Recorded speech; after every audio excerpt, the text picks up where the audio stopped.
One final thought here from Octagon side. Paul, I'll let you lead off in terms of a little bit of a unsettled business with the cancellation in the main event, but it led to some great results and some big highlights. I mean, and what a main event it turned into. I mean, Kennedy Nzechukwu went out there and delivered. Ian Cutelaba brought it like he always does in the beginning of that round, but Kennedy with these knees, I mean, if he keeps developing the way he's going with his fight IQ, the determination and the modesty this guy has, he could be a future star for sure the way he handled himself tonight. Also, Jack Della Maddalena on the big stage. I mean, a welterweight prospect who lived up to the hype. And Michael, not just winning impressively, steamrolling through his opponent so far. Yeah, he did. And I reserve saying that because Danny Roberts, you know, I think the world of the guy. But Jack Della Maddalena tonight was absolutely sensational. He seemingly couldn't miss. He was so cool, calm, composed, picking his shots. And when he did pick them, he landed with such power. This man is a future star. I asked him in there, does he fancy himself as a future champion? I'm telling you, he has future champion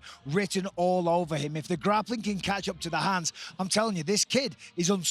Wants to fight in Perth, that's a great idea. But tonight, I mean, come on, he's done that every time he steps foot in the octagon. Yeah. I can't wait to see him do it again. Still just 26 years old out of Perth, Australia. He figures to have a location for his next fight. We'll see who the opponent happens to be. You know, chaos breeds opportunity. That's what Kennedy Nzechukwu took advantage of. Also at heavyweight, Waldo Cortez Acosta keeping that 0 as a heavyweight prospect, turns it around just a few weeks after he was last in the octagon. As always, an eventful day here at the UFC Apex. Thanks for watching ESPN on YouTube. For live streaming, sports, and premium content, subscribe to ESPN+.